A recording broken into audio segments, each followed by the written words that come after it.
Imagine a people so infamous that their very name became synonymous with depravity. A nation born from an act so scandalous it would make even the most daring soap opera writers blush. That's the Moabites for you. But here's the kicker. Is their reputation truly deserved? Or is there more to the story than meets the eye? In the next few minutes, we're going to unravel the tangled web of Moabite history, culture, and legacy. We'll explore why they've been labeled as depraved, but also challenge some long-held assumptions. You might be surprised to find that these so-called villains of the Bible have a lot to teach us about human nature, divine judgment, and yes, even redemption. So, whether you're a seasoned Bible scholar or just curious about ancient history, stick around. We're about to embark on a journey that will challenge your perceptions, deepen your understanding of Scripture, and maybe, just maybe, make you see the Moabites in a whole new light. The origins of the Moabites stem from a deeply troubling incident in biblical history. In the aftermath of Sodom and Gomorrah's destruction, we find Lot, Abraham's nephew, in a precarious situation. He's seeking refuge in a cave with his two daughters, having narrowly escaped the divine judgment that befell the cities of the plain. This setting becomes the unlikely birthplace of a nation, showcasing how even in the darkest moments, God's divine preservation can manifest in unexpected ways. Lot's daughters, misguided by fear and isolation, came to a startling conclusion. They believed themselves to be the last survivors in a world wiped clean by destruction. This misconception led them to contemplate an unthinkable course of action. Their reasoning, while fundamentally flawed, stemmed from a desperate desire to preserve their family line. It's a stark reminder of how easily human judgment can falter in times of crisis. The plan these young women devised was nothing short of scandalous. They decided to intoxicate their father and commit incest, with the goal of bearing children to continue their lineage. This gross violation of familial bonds and moral standards stands as a cautionary tale. It illustrates the dangers of acting out of fear rather than faith, and how easily one can stray from the path of prophetic integrity when feeling cornered by circumstances. Over 2 consecutive nights, the daughters carried out their plan. They plied Lot with wine, clouding his judgment to the point where he was unaware of their actions. This incident serves as a somber warning about the perils of excessive drinking and the importance of maintaining clarity of mind, especially in challenging times. It's a poignant example of how vulnerability can lead to actions with far-reaching consequences. The result of this illicit union was the birth of 2 sons. The elder daughter's child was named Moab, a name that boldly declared his origins. Moab literally means from father, leaving little doubt about the circumstances of his conception. This naming choice speaks volumes about the complex emotions and perhaps the guilt surrounding his birth. It's a testament to how our actions, even when hidden, have a way of coming to light. Moab, despite his ignoble beginnings, went on to become the progenitor of the Moabite people. This development showcases the mysterious ways in which God's plans unfold. Even from such a morally questionable start, an entire nation emerged, playing a significant role in the biblical narrative. It's a powerful reminder of God's ability to work through human failings to bring about his purposes. The Moabites established their homeland east of the Dead Sea, in what is now modern-day Jordan. As they grew into a distinct people group, they developed their own culture, religious practices, and societal norms. However, the shadow of their origins continued to influence their identity and their relationships with neighboring peoples, particularly the Israelites. The relationship between the Moabites and the Israelites was complex and often fraught with tension. As relatives through Abraham, they shared a common ancestry, yet their different origins and religious practices often put them at odds. This dynamic played out over centuries, alternating between periods of conflict and coexistence, illustrating the complicated nature of tribal and national relationships in the ancient Near East. The story of the Moabites' beginnings serves as a powerful lesson in human frailty and divine sovereignty. It demonstrates that even those connected to figures of great faith, like Lot, are capable of grave errors in judgment. Yet it also reveals the spiritual resilience inherent in God's overarching plan for humanity, showing how He can bring forth nations and fulfill His purposes even through deeply flawed human actions. Ultimately, the origin of the Moabites is a sobering reminder of the consequences of fear-driven decisions and the abandonment of moral principles. It underscores the importance of trusting in God's provision and guidance, even in the most dire circumstances. At the same time, it offers hope by showing that God's plans are not thwarted by human mistakes. The Moabite story begins in moral failure, but goes on to play a significant role in the larger narrative of God's interaction with humanity. The land of Moab, home to the descendants of Lot's eldest daughter, occupied a strategically significant position in the ancient Near East.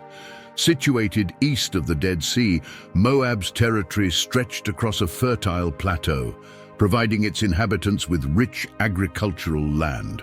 This geographical blessing would prove to be both a boon and a source of conflict throughout Moabite history, attracting the interest of neighboring powers and nomadic tribes alike. Moab's northern border was typically considered to be the Arnon River, while its southern extent reached to the Zered Valley. To the west, the Dead Sea formed a natural barrier, and to the east lay the vast Arabian desert. This positioning made Moab a crucial link in the ancient trade routes, particularly the King's Highway.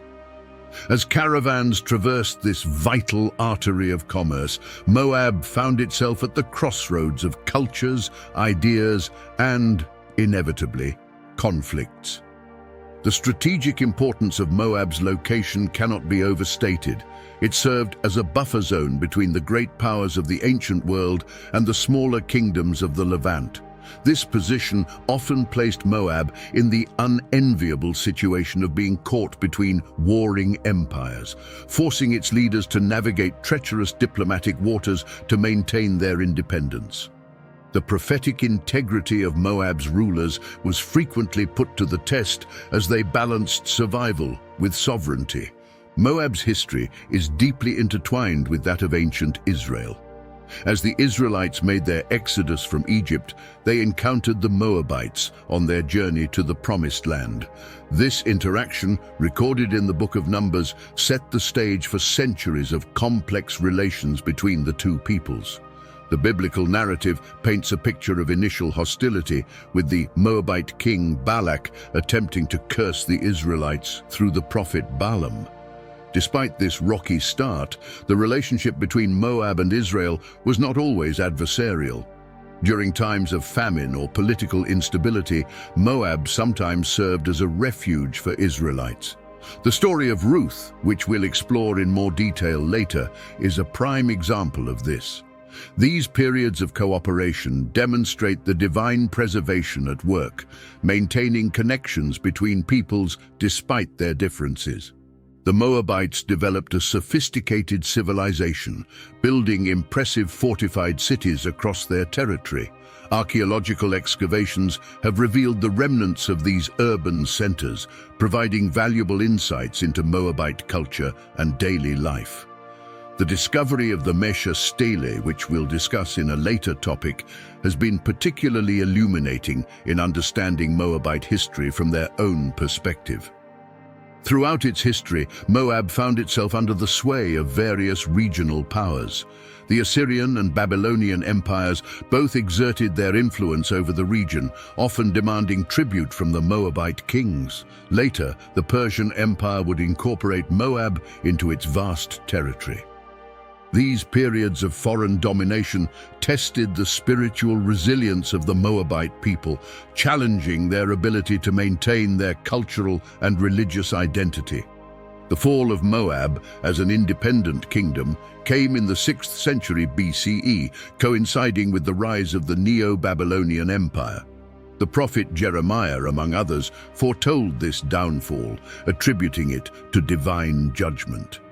However, even after losing their political autonomy, the Moabites persisted as a distinct ethnic group for several more centuries, their identity gradually merging with other local populations.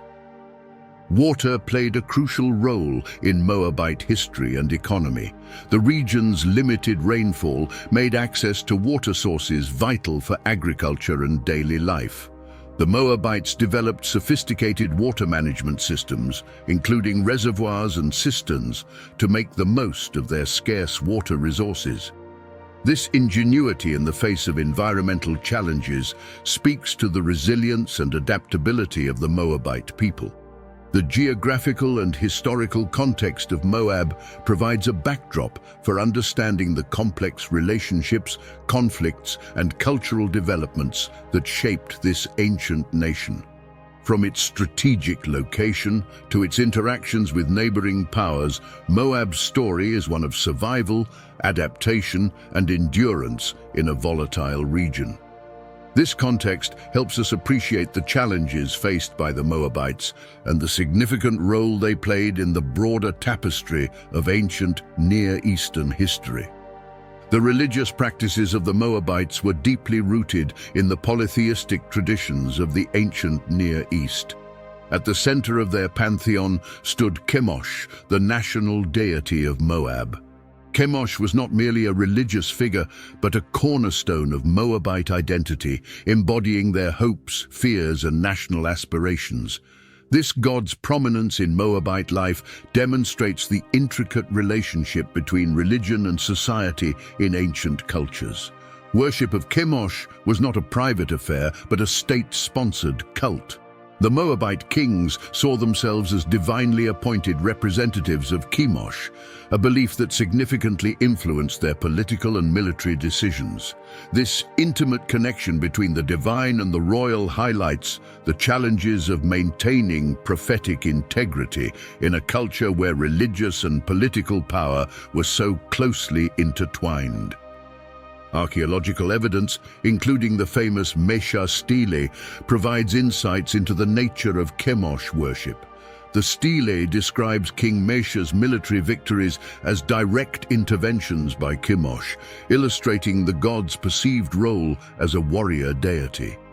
This view of divine involvement in warfare was common in the ancient Near East, and often led to conflicts being framed as battles between gods as much as between armies. The Moabites practiced sacrificial rituals as part of their religious observances. These offerings ranged from agricultural products to animals and, in extreme cases, even human sacrifices.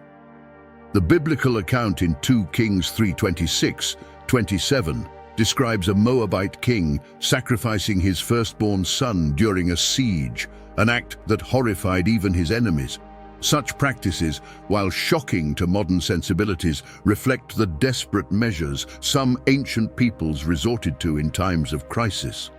Alongside Chemosh, the Moabites worshipped other deities, forming a complex pantheon. Astarte, a goddess associated with fertility and war, was among these. The worship of multiple gods was seen as a form of spiritual insurance, with different deities called upon for various needs. This polytheistic approach contrasted sharply with the monotheism of their Israelite neighbors, often leading to religious tensions between the two peoples. High places, or Bamoth, played a crucial role in Moabite religious life. These elevated sites, often featuring altars and sacred pillars, were centers of worship and sacrifice. The construction and maintenance of these high places were significant undertakings, reflecting the importance of public religious expression in Moabite society. The remains of these sites provide valuable archaeological evidence of Moabite religious practices. The concept of divine preservation takes on a complex dimension when considering Moabite religion. While their practices were often at odds with the monotheistic teachings of the Israelite prophets, the persistence of Moabite culture and religion over centuries speaks to a form of preservation, albeit one that challenges simplistic interpretations of divine favor. Moabite religious practices were not static but evolved over time, influenced by interactions with neighboring cultures and political realities. The periods of Assyrian and Babylonian domination likely introduced new religious elements, as was common in the ancient world. This adaptability demonstrates a form of spiritual resilience, as the Moabites sought to maintain their religious identity in the face of external pressures. The biblical prophets frequently condemned Moabite religious practices, viewing them as idolatrous and morally corrupt. This critique extended beyond mere theological disagreement to encompass what the prophets saw as the social and ethical implications of Moabite worship. The tensions between Moabite and Israelite religious views provide a backdrop for understanding much of the conflict between these neighboring peoples. Despite the eventual political downfall of Moab, elements of their religious practices likely persisted among the population for generations. The gradual shift away from these traditional beliefs would have been a complex process, influenced by changing political realities and the spread of new religious ideas in the region. This long-term religious evolution reminds us that cultural and spiritual changes often occur slowly, even in the face of significant political upheavals. The Moabite stone, also known as the Mesha Stele, stands as one of the most significant archaeological discoveries related to the ancient kingdom of Moab. Unearthed in 1868 in Deban, Jordan, this remarkable artifact provides a unique glimpse into Moabite history from their own perspective. The stone's inscription, celebrating the achievements of King Mesha of Moab, offers invaluable insights into the political, religious, and cultural landscape of the region in the 9th century BCE. Standing at about 3 feet tall and 2 feet wide, the basalt stone bears an inscription of 34 lines in the Moabite language, a close relative of ancient Hebrew. The text recounts King Mesha's rebellion against Israelite dominion and his subsequent military victories. This narrative not only corroborates certain biblical accounts, but also provides a contrasting viewpoint to the events described in 2 Kings 3, demonstrating the complexity of historical truth and the importance of considering multiple perspectives. The discovery of the Mesha Stele was a testament to divine preservation, as it narrowly escaped destruction. When local Bedouin tribes learned of European interest in the stone, they broke it into pieces, believing it contained treasure. Fortunately, a squeeze, a papier-mâché impression, was made before its destruction, allowing for most of the text to be reconstructed. This near loss and subsequent restoration underscore the fragility of our connections to the ancient past. One of the most intriguing aspects of the Mesha Stele is its mention of the House of David. This reference represents one of the earliest extra-biblical mentions of the Davidic dynasty, providing crucial evidence for the historical existence of this key biblical figure. Such corroboration between archaeological finds and biblical narratives enhances our understanding of the historical context of the Old Testament. The Stele's account of Moabite military successes offers a fascinating counterpoint to the Israelite version of events. King Mesha attributes his victories to the support of his god, Chemosh, mirroring the way Israelite kings credited Yahweh for their triumphs. This parallel demonstrates the similar theological frameworks operating in these neighboring kingdoms, despite their religious differences. From a linguistic perspective, the Mesha Stele is invaluable. The inscription provides one of the longest and best preserved examples of the Moabite language, offering scholars precious insights into this ancient Semitic tongue. The similarities between Moabite and Hebrew have helped researchers better understand the linguistic landscape of the ancient Levant. The stele also sheds light on the economic and infrastructural developments in Moab under Mesha's rule. It mentions the construction of roads, cisterns, and fortifications, painting a picture of a kingdom investing in its future. These details reveal a level of sophistication in Moabite society that goes beyond what can be gleaned from biblical sources alone. The prophetic integrity of the Mesha stele lies not in its religious content, but in its historical value. As a contemporaneous account of events also described in the Bible, it provides a rare opportunity to cross-reference and contextualize biblical narratives. This intersection of archaeology and scripture enriches our understanding of both Moabite and Israelite history. The stele's depiction of the relationship between King Mesha and the god Chemosh offers valuable insights into Moabite religious practices.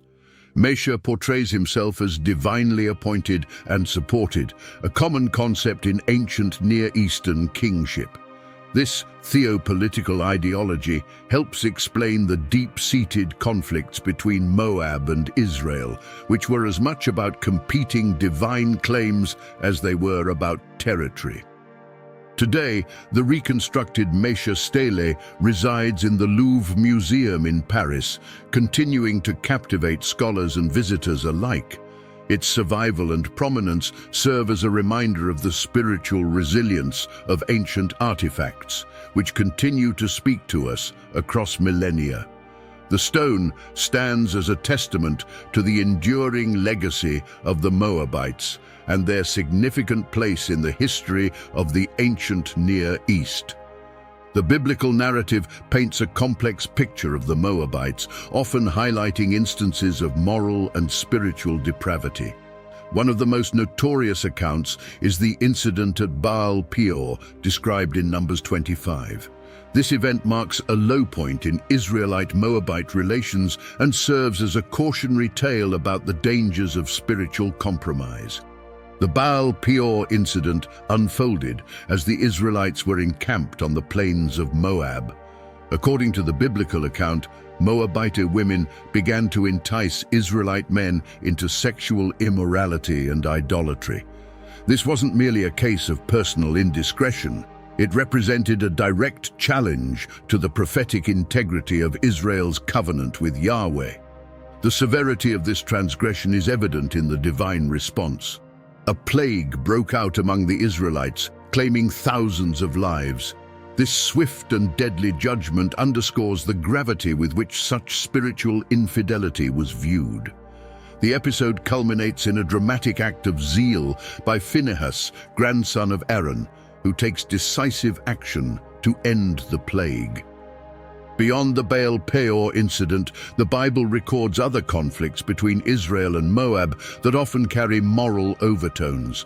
The story of Balak and Balaam, found in Numbers 22-24, presents the Moabite king attempting to curse Israel through a foreign prophet.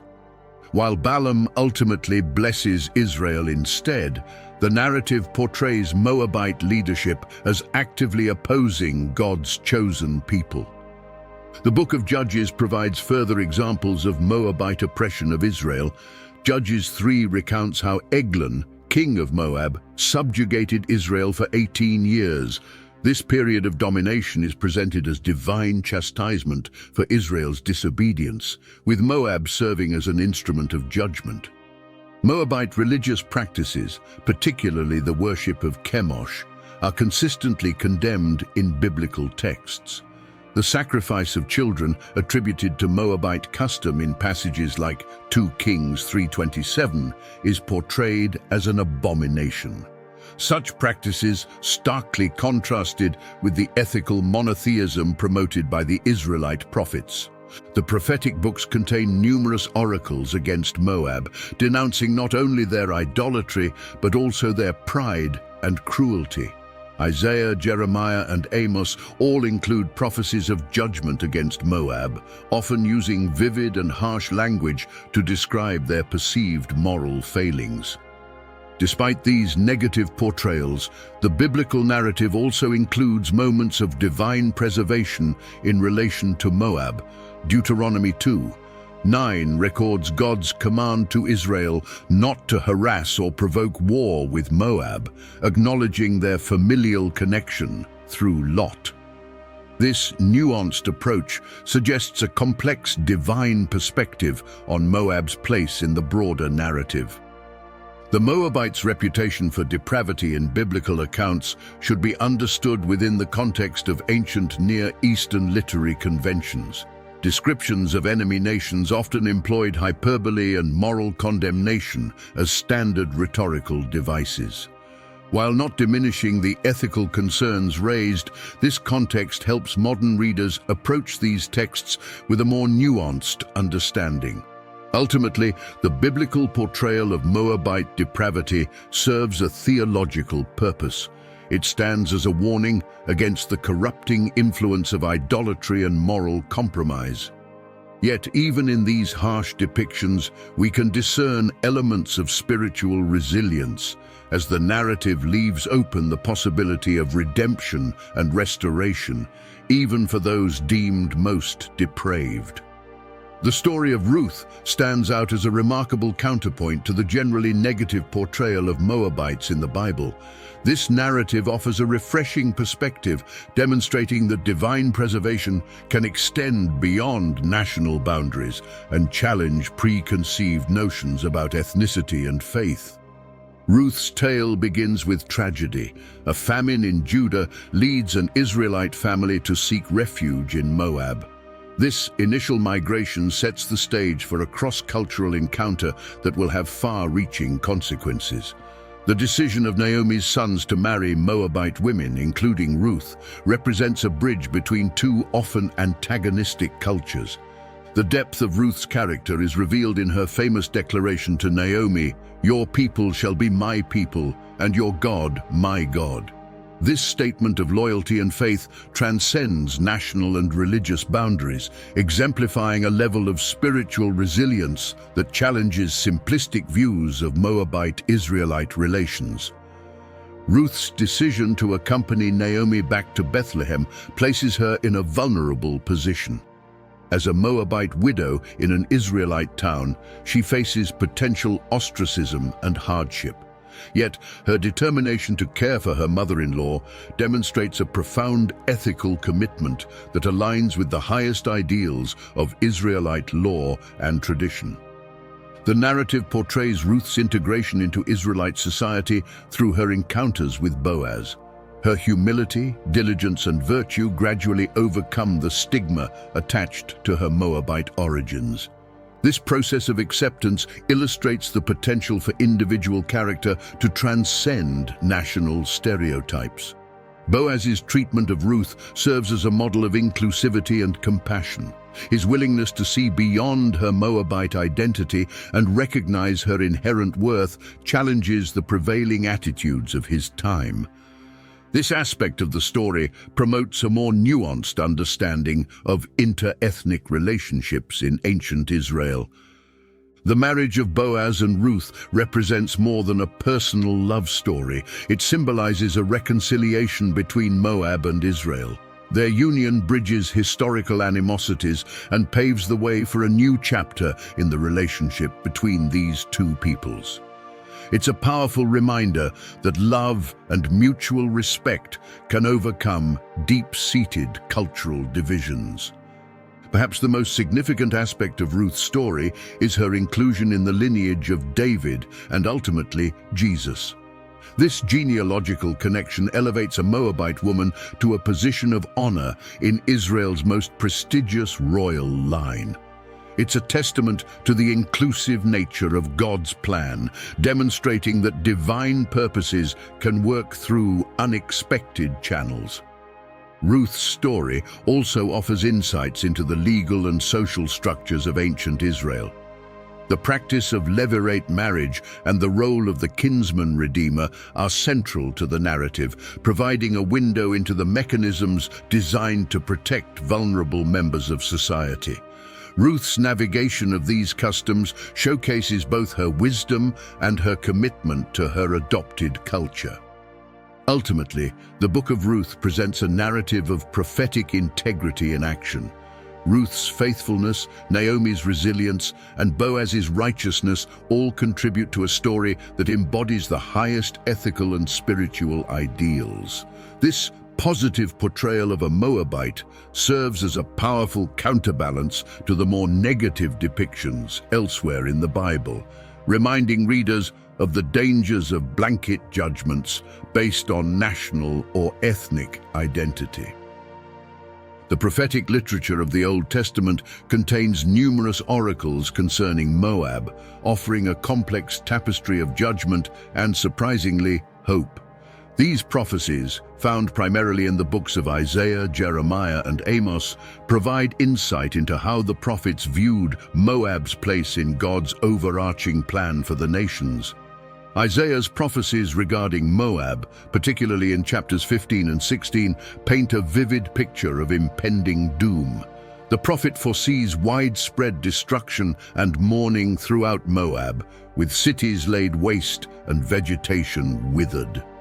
This judgment is portrayed as a divine response to Moab's pride and arrogance, themes that recur in prophetic critiques of the nation. However, even amidst the pronouncements of judgment, Isaiah's oracle contains a streak of compassion. In Isaiah 16:11, the prophet expresses genuine sorrow for Moab's plight, comparing his anguish to the mournful tones of a lyre. This empathetic response demonstrates the complex emotions involved in prophetic ministry, where the messenger often feels the weight of the judgments they're called to pronounce.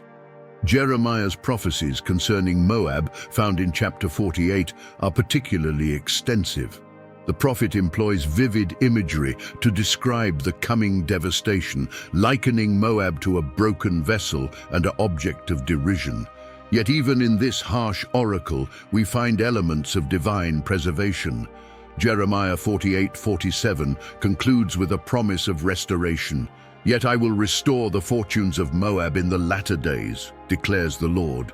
This promise of eventual restoration for Moab is a remarkable example of God's long-term perspective and mercy. It suggests that even the harshest judgments are not necessarily final, and that God's ultimate plan may include redemption for those nations that have stood in opposition to his people. This concept challenges simplistic notions of national or ethnic exclusivity in God's salvific purposes.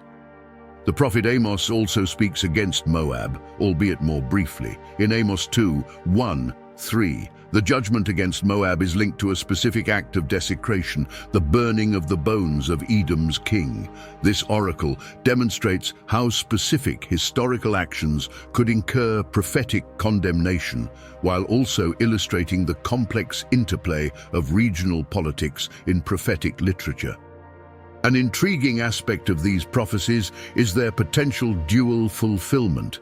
While many of these judgments likely referred to historical events such as Babylonian or Assyrian invasions, some interpreters see in them foreshadowings of eschatological judgments.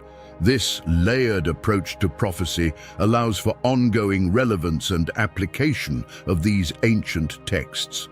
The prophetic judgments against Moab often serve a larger theological purpose within the biblical narrative. They demonstrate God's sovereignty over all nations, not just Israel, and underscore the universal moral standards to which God holds all peoples accountable. This universality of divine justice is a crucial aspect of the Bible's ethical worldview. Interestingly, some of the prophecies concerning Moab's judgment are tied to its treatment of Israel. This connection highlights the special place Israel occupies in the prophetic worldview, while also emphasizing the relational aspect of international ethics. Nations are judged not only for their internal practices, but also for their treatment of other peoples, especially God's chosen people. The theme of spiritual resilience emerges in these prophecies in unexpected ways. While the oracles speak of devastation and judgment, The very fact that Moab continues to play a role in God's future plans suggests a form of endurance. The promise of eventual restoration, in particular, points to a divine purpose that transcends immediate historical circumstances, offering hope even in the midst of judgment. As we close this chapter on the Moabites, let's take a moment to reflect. We've journeyed through their controversial origins, explored their complex history, and even discovered moments of redemption. But what does all this mean for us today? Think about it. How often do we judge entire groups based on limited information? The story of the Moabites challenges us to look beyond surface-level assumptions and seek a deeper understanding. It reminds us that even in the midst of judgment, there's always room for grace. So I ask you, how can you apply this lesson in your own life? Is there a group or individual you've been quick to judge? Maybe it's time to take a second look, to seek understanding rather than condemnation. And here's a thought that might keep you up at night. If God can use a people as controversial as the Moabites in his divine plan, how might he be working through the unexpected in your life? Are you open to seeing his hand in unlikely places? If this deep dive into biblical history has piqued your interest, why not continue the journey? Check out our other videos exploring the hidden gems of Scripture. There's always more to uncover. Now let me share something exciting with you. Do you feel a void in your spiritual life despite your efforts? You might wonder how to draw closer to God amid daily demands. The answer is closer than you think. In the comments, you'll find our ebook, 30 Habits to Draw Closer to God.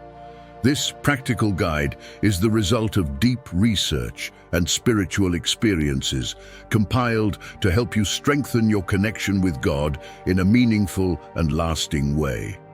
Imagine adopting habits that not only transform your routine but also enrich your spiritual life.